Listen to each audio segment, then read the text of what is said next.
बिस्मिल्लाहिर्रहमानिर्रहीम। ऐसे ही सच्चे और दिलचस्प वाक़यात सुनने के लिए हमारे चैनल को सब्सक्राइब करें। मुसलमानों के घर, मस्जिद और मदरसों को तोड़ते तोड़ते अब बुलडोजर बाबा और उनके चेले हाथों में फावड़ा लेकर खुदाई करना शुरू कर दिए हैं। मुद्दों से भटकाने के लिए अब ये लोग दरगाहों की खुदाई की मांग कर रहे हैं। यहाँ तक कि हिंदुस्तान की सबसे पुरानी और सबसे बड़ी दरगाह पर मंदिर होने का दावा कर बैठे। दोस्तों, आज से करीब 800 सालों पहले भी एक हिंदू राजा आप ख्वाजा गरीब नवाज को वहां से हटाने की कोशिश की थी और उसने आप ख्वाजा गरीब नवाज के पीछे एक पागल हाथी को लगा दिया। और फिर उस हाथी के साथ क्या हुआ, आइए जानते हैं। लेकिन दोस्तों, उससे पहले आप वीडियो को लाइक करने के साथ ही अपने 5 दोस्तों को जरूर शेयर करें ताकि सबको इस करामात के बारे में पता चल सके, और कमेंट बॉक्स में या मोइन हक मोइन जरूर लिखें। दोस्तों, यह वाकया है ख्वाजा गरीब नवाज रहमतुल्लाही अलैह और एक पागल हाथी का। आपने अपनी करामत से एक पागल हाथी को पत्थर बना दिया था। जी हां, आज की इस कहानी में हम ख्वाजा गरीब नवाज की उस करामत के वाकये का जिक्र करेंगे और यह भी बताएंगे कि आपने उस हाथी को किस वजह से पत्थर बनाया था। इसके पीछे की घटना भी आपके सामने पेश करेंगे। दोस्तों, पृथ्वीराज चौहान और हजरत ख्वाजा गरीब नवाज रहमतुल्लाही अलैह के वाक़ये के बारे में हर किसी को मालूम है। पृथ्वीराज चौहान ने हर कोशिश की कि किसी न किसी तरह से गरीब नवाज रहमतुल्लाही अलैह को शिकस्त दी जा सके। लेकिन जब पृथ्वीराज चौहान हर मुमकिन तदबीर इस्तेमाल करके हार मान गया और थक चुका, तब हजरत अब्दुल्लाह बयाबान रहमतुल्लाही अलैह ने ख्वाजा गरीब नवाज रहमतुल्लाही अलैह से कहा, हुजूर, अब आपको शहर में क़याम करना चाहिए ताकि मखलूक ए खुदा आपके फैज़ से फैज़याब हो सके। ख्वाजा गरीब नवाज रहमतुल्लाही अलैह ने इस दरख्वास्त को मंजूर कर लिया।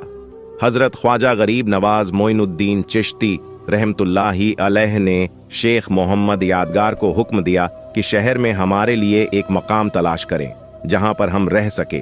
फिर शहर में जाकर शेख मोहम्मद यादगार ने वह जगह तजवीज़ की जहां आज ख्वाजा गरीब नवाज का मकाम मौजूद है। फिर आप ख्वाजा गरीब नवाज रहमतुल्लाह अलैह अना सागर से उठकर उस मुकाम पर रिहाइश पजीर हो गए। शहर में क़याम करने के बाद ख्वाजा गरीब नवाज रहमतुल्लाह अलैह ने तेता में हुज्जत के लिए पृथ्वीराज के नाम दावतनामा भिजवाया, जिसका मजमून कुछ यूं था, ए संगदिल राजा, तेरा अहद जिन लोगों पर था वह अल्लाह तबारक व ताला के फजल व करम से इस्लाम में दाखिल हो गए, और अगर तू अपनी भलाई चाहता है तो मुसलमान हो जा, वरना जलीलो खवार होगा। पृथ्वीराज पर गरीब नवाज रहमतुल्लाह अलैह की इस दावत का कोई असर न हुआ। जो कासिद, संदेशवाहक गरीब नवाज रहमतुल्लाह अलैह ने भेजा था वह वापस आ गया। उसके बाद गरीब नवाज रहमतुल्लाह अलैह ने मुराकाबत, ध्यान में आंखें बंद किए हुए बैठे रहे। फिर गरीब नवाज रहमतुल्लाह अलैह ने आंखें खोलकर फरमाया, अगर यह शख्स अल्लाह तबारक व ताला पर ईमान न लाए तो इसे जिंदा गिरफ्तार कर लिया जाए और इसे इस्लामी लश्कर के हवाले कर दिया जाए। पृथ्वीराज का जब गरीब नवाज रहमतुल्लाही अलैह पर जोर ना चल सका तो उसने मुसलमानों पर जुल्म सितम ढाना शुरू कर दिया। हजरत ख्वाजा गरीब नवाज रहमतुल्लाही अलैह का मुकाबला पृथ्वीराज ने शेरो शायरी से किया और उसमें उसे शिकस्त हुई। उसने अपने चेलों को भी आप रहमतुल्लाही अलैह के पास भेजा, लेकिन उसके बाद भी उसे शिकस्त हुई। फिर उसने अपनी फौज को गरीब नवाज रहमतुल्लाही अलैह के मुकाबले भेजा, लेकिन फिर भी पृथ्वीराज को ही शिकस्त हुई। अब उसे यह समझ नहीं आ रहा था कि गरीब नवाज रहमतुल्लाही अलैह का मुकाबला कैसे करें। आखिरकार दरबार के एक दरबारी ने पृथ्वीराज चौहान को एक मशवरा दिया। वह मशवरा यह था कि जहां गरीब नवाज रहमतुल्लाही अलैह रहते हैं वह जगह खुले आसमान के नीचे है और वहां इर्द गिर्द कुछ खास जगहों के अलावा न कोई रिहाइश है और न ही कोई दुकान। क्यों ना ऐसा किया जाए कि एक पागल हाथी को किलो वाली सुराग से जदो ख्वाब, यानी उससे तकलीफ दी जाए कर उसके बाद उसे गरीब नवाज रहमतुल्लाही अलैह की तरफ मोड़ दिया जाए, ताकि वह बदमस्त हाथी सीधा ख्वाजा गरीब नवाज रहमतुल्लाही अलैह के हल्के की तरफ भागने लगे, क्योंकि वह तो इबादत में मसरूफ होंगे, न भाग सकेंगे न ही हिम्मत कर सकेंगे। पृथ्वीराज को यह मशवरा बड़ा अच्छा लगा। इस तरह गरीब नवाज रहमतुल्लाही अलैह के चाहने वालों में से कोई बगावत न कर सकेगा और यह हाथी का मामला एक हादसा मालूम होगा। फिर एक बहुत बदमस्त हाथी को पकड़कर जंगल से लाया गया जो बिल्कुल पागल था और किलो वाली सुलह के साथ उस हाथी को छोड़ दिया गया। इस तरह उसे गरीब नवाज रहमतुल्लाही अलैह के हल्के की जानिब में दौड़ाने का पूरा इंतजाम कर दिया गया। सबसे बड़ा, खौफनाक और भारी हाथी यानी गुस्से से भरा हुआ हाथी ख्वाजा गरीब नवाज रहमतुल्लाही अलैह के हल्के की जानिब दौड़ने लग गया। उस हाथी के दौड़ने से जमीन भी थरथरा रही थी, गर्द उड़ रही थी और वहां मौजूद इर्द गिर्द के लोग उस हाथी को दौड़ते हुए देख रहे थे। वे लोग दांतों तले उंगलियां दबाने लगे। यह खतरनाक मंजर देखकर ऐसा लग रहा था कि तमाम मसाइल ख्वाजा गरीब नवाज रहमतुल्लाही अलैह हाथी के पांव तले कुचले जाएंगे। मसाहिकों ने जब हाथी को अपनी तरफ अंधाधुंध आते देखा तो एक बारगी उन पर भी लर्ज तारी हो गया, मगर क्योंकि ख्वाजा गरीब नवाज रहमतुल्लाही अलैह सुकून में थे इसलिए वह भी अपनी जगह पर बैठे ही रहे। ख्वाजा गरीब नवाज रहमतुल्लाही अल्लाह ने जब यह देखा तो आप रहमतुल्लाही अल्लाह ने जमीन से एक चुटकी मिट्टी उठाई और हाथी की तरफ उस मिट्टी को फेंक कर फूंक मार दी। आप रहमतुल्लाही अल्लाह का यह अमल करना ही था कि हाथी उसी वक्त वहीं पर रुक गया और अचानक से वह पत्थर का बन गया। अल्लाहू अकबर। कुछ लम्हे पहले वह लोग जो हाथी से डर रहे थे वही लोग अब अल्लाहू अकबर की सदाएं लगाने लगे और ख्वाजा गरीब नवाज के पास आ गए। आप रहमतुल्लाही अल्लाह के हाथ पर बैठे और मुसलमान हो गए। सुभान अल्लाह। तो दोस्तों, यह थी ख्वाजा गरीब नवाज की जिंदा करामत जिसे कि आपने इस वीडियो में समात फरमाया। जब भी आप रहमतुल्लाही अल्लाह ने अपने करामत का जुहूर फरमाया तो वह सिर्फ इसलिए जाहिर किया ताकि लोग आपकी करामत को देखकर राह हक इख्तियार कर लें।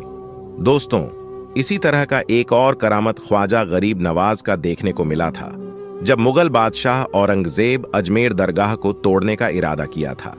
बादशाह औरंगजेब को वलियों के मुताबिक यह गलत फहमी थी कि मरने के बाद मज़ारों में उन्हें जिंदा किया जाता है।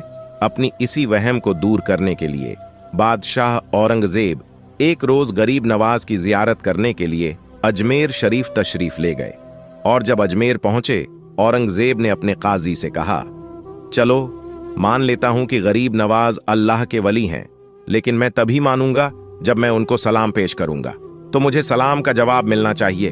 अगर मेरे सलाम का जवाब मुझे नहीं मिला तो मैं मजार शरीफ को तोड़ दूंगा। तो औरंगजेब आलमगीर जब मजार पर पहुंचे और हाजिरी दी तो वहां पर एक अदना सा शख्स बैठा हुआ था। वह शख्स इंतजार कर रहा था। तो बादशाह औरंगजेब ने उस शख्स से पूछा, ए शख्स, क्या मामला है? तुम यहां पर क्यों बैठे हो और तुम परेशान क्यों लग रहे हो? तो उस शख्स ने बादशाह औरंगजेब से फरमाया, हजरत, मैं आंख से नाबिना हूं, यानी मैं अंधा हूं और काफी अरसे से ख्वाजा गरीब नवाज रहमतुल्लाह ताला अलैह से दुआ कर रहा हूं कि मेरी आंखों की रोशनी वापस आ जाए, लेकिन कोई फायदा ही नहीं होता। मैं काफी अरसे से यहां हाजिरी दे रहा हूं और रो रो कर दुआ करता हूं कि अल्लाह ताला अपने इस वली के सदक़े मेरी आंखों की रोशनी मुझे अता कर दे, मगर आज तक मुझे कोई फायदा नहीं हुआ, यानी मेरी आज तक कोई हाजिरी और दुआ कबूल नहीं हुई। तो बादशाह औरंगजेब ने उस अंधे शख्स से कहा, मैं मजार पर सलाम पेश करने जा रहा हूं और जब मैं वापस आऊं और तब तक तेरी आंखों की रोशनी तुझे ना मिली तो मैं तलवार से तेरी गर्दन उड़ा दूंगा। इतना सुनना था कि वह अंधा शख्स और ज्यादा परेशान हो गया और ज्यादा गमगीन हो गया। वह अंधा शख्स यह सोचने लगा कि अब तक तो मेरी आंखों की रोशनी नहीं थी, लेकिन अब मेरी गर्दन की बारी आ गई। यानी वह अंधा शख्स कहने लगा, अब तक तो मेरी आंखों की रोशनी से ही मैं परेशान था कि मेरी आंखों की रोशनी नहीं है, मैं अंधा हूं, लेकिन बादशाह ने अब मेरी गर्दन उड़ाने की बात कही है, यानी अब मेरा बचना तो बहुत मुश्किल नजर आ रहा है। फिर उस अंधे शख्स ने जोर जोर से रो रो कर और तड़प तड़प कर ख्वाजा गरीब नवाज से फरियाद करने लगा। और जब बादशाह औरंगजेब ने ख्वाजा गरीब नवाज को सलाम पेश किया, यानी जब बादशाह औरंगजेब मजार के पास गया और मजार के पास जाकर उसने सलाम अर्ज किया तो मजार में से कोई जवाब नहीं मिला। जब बादशाह औरंगजेब ने एक मर्तबा सलाम पेश किया तो जवाब नहीं मिला। फिर बादशाह औरंगजेब ने दूसरी मर्तबा सलाम पेश किया, फिर भी सलाम का जवाब नहीं मिला। फिर बादशाह औरंगजेब ने तीसरी मर्तबा सलाम पेश किया तो अंदर से सलाम का जवाब मिल गया। यानी सलाम पेश करने का मतलब यह था कि जब बादशाह औरंगजेब ने अस्सलामु अलैकुम व रहमतुल्लाह व बरकातुह कहा तो इसके बदले में मजार शरीफ के अंदर से कोई भी जवाब नहीं मिला। फिर दूसरी मर्तबा भी बादशाह औरंगजेब को सलाम का जवाब नहीं मिला। लेकिन जब तीसरी मर्तबा बादशाह औरंगजेब ने अस्सलामु अलैकुम व रहमतुल्लाही व बरकातुह कहा तो अंदर से आवाज आई, वालेकुम अस्सलाम व रहमतुल्लाही व बरकातुह। फिर मजार शरीफ से आवाज आती है, ऐ बादशाह औरंगजेब, दोबारा ऐसी जिद ना करना, क्योंकि तुम्हारी जिद की वजह से मैं उस अंधे आदमी की आंखों की रोशनी लेने अर्शे इलाही पर गया था और इसी वजह से तुम्हारे सलाम के जवाब देने में देर हो गई। ख्वाजा गरीब नवाज की करामत तो देखिए कि बादशाह औरंगजेब रहमतुल्लाह ताला खुद एक अल्लाह के वली बन गए। अल्लाहू अकबर। मेरे दोस्तों, यह शान होती है अल्लाह के वलियों की। यानी यह वाकया होना था कि बादशाह औरंगजेब रहमतुल्लाह ताला अलैह एक बहुत ही बड़े अल्लाह के वली बन गए, जिन्होंने एक किताब लिखी है फतवा ए आलमगिरी, जो कि इस्लाम के मुताबिक फतवे देती है। जो इस्लाम के कानून को मानती है वही इस किताब के अनुसार बनाए गए हैं। बड़े बड़े मसाइल उसी किताब से हल होते हैं। हजरत ख्वाजा मोइनुद्दीन चिश्ती रहमतुल्लाह ताला अल अलकाब ख्वाजा गरीब नवाज अता रसूल सल्लल्लाहु अलैहि वसल्लम कहा जाता है कि आपकी विलादत संजर, जो मुल्क ईरान के इस्फान शहर में खुरासान के करीब है, 530 हिजरी 1141 ईस्वी में हुई। आपके वालिद का नाम ख्वाजा सैयद गयासुद्दीन बिन अहमद हसन रहमतुल्लाह ताला अल है, जो हुसैनी सादात थे, और वालिदा का नाम बीबी उम्मल वरा बिनते हजरत सैयद दाऊद रहमतुल्लाह अल है, जो कि हसनी सादात थीं। 3 बरस की उम्र में आपके वालिद का इंतकाल हो गया और 15 बरस की उम्र में आपकी वालिदा का इंतकाल हो गया। हजरत ख्वाजा मोइनुद्दीन चिश्ती रहमतुल्लाह अल इल्म दीन 544 हिजरी में एक बार आप अपने फलों के बगीचे में काम कर रहे थे तो हजरत इब्राहिम कंदोजी नाम के एक दरवेश वहां आए और बैठे। आपने उनको अपने बगीचे में से अंगूर का गुच्छा पेश किया और उन्होंने उसे खाया। फिर मेहमान नवाजी से खुश होकर अपने थैले में से कुछ निकाला, फिर उसको चबाकर ख्वाजा मोइनुद्दीन को खाने के लिए दिया। आपने खुशी के साथ उसको खाया तो उनके फैज़ व बरकत से आपके लिए इल्म और हिकमत के दरवाजे खुल गए। आपने अपना सब कुछ बेच दिया और उस रकम को गरीबों और मोहताजों को खैरात कर दिया। फिर आप समरकंद और बुखारा की तरफ इल्म और दीन सीखने के लिए रवाना हो गए। 544 से 550 हिजरी तक आप वहां हजरत मौलाना हिजामुद्दीन और हजरत मौलाना शरफुद्दीन के पास इल्म और दीन सीखते रहे। 550 हिजरी में आपकी मुलाकात हुजूर गौस आजम रजी अल्लाह ताला अन्हो से हुई। आप एक कामिल पीर तलाश कर रहे थे कि आपने ख्वाजा उस्मान हारूनी रहमतुल्लाह ताला अलैह के बारे में सुना। 552 हिजरी में आप उनके पास गए और उनके मुरीद हुए और इबादत इलाही और खिदमत मुर्शिद करते रहे। एक बार ख्वाजा उस्मान हारूनी ने आपसे कहा, मोइनुद्दीन, नीचे देखो, क्या दिखता है? आपने नीचे देखकर कहा, मैं जमीन के अंदर देख सकता हूं। मुर्शिद ने फिर कहा, अब ऊपर देखो, क्या दिखता है? आपने ऊपर देखकर कहा, मैं आसमान के अंदर देख सकता हूं। मुर्शिद ने फिर फरमाया, मैं तुम्हें इससे भी आगे पहुंचाना चाहता हूं। फिर 22 साल मुर्शिद की खिदमत में गुजारने के बाद एक दिन मुर्शिद ने फिर बुलाकर अपनी 2 उंगलियां आपकी दोनों आंखों के बीच में रखी और फिर फरमाया, मोइनुद्दीन, नीचे देखो, क्या दिखता है? आपने नीचे देखकर कहा, मैं तह तो सत तक देख सकता हूं, यानी कि 7 तबके जमीन के नीचे तक। फिर मुर्शिद ने कहा, ऊपर देखो, क्या दिखता है? आपने ऊपर देखकर कहा, मैं अर्श आजम तक देख सकता हूं। ख्वाजा उस्मान हारूनी ने खुश होकर आपको खिलाफत अता फरमाई। दोस्तों, हमसे जहां तक बन सका हमने सरकार गरीब नवाज की जिंदगी पर रोशनी डालने की कोशिश की है और आप तक इसे पहुंचाने की कोशिश की है। आखिर में बस यही कहूंगा कि अल्लाह ताला हमारी इस कोशिश को अपनी बारगाह में मंजूर फरमाए।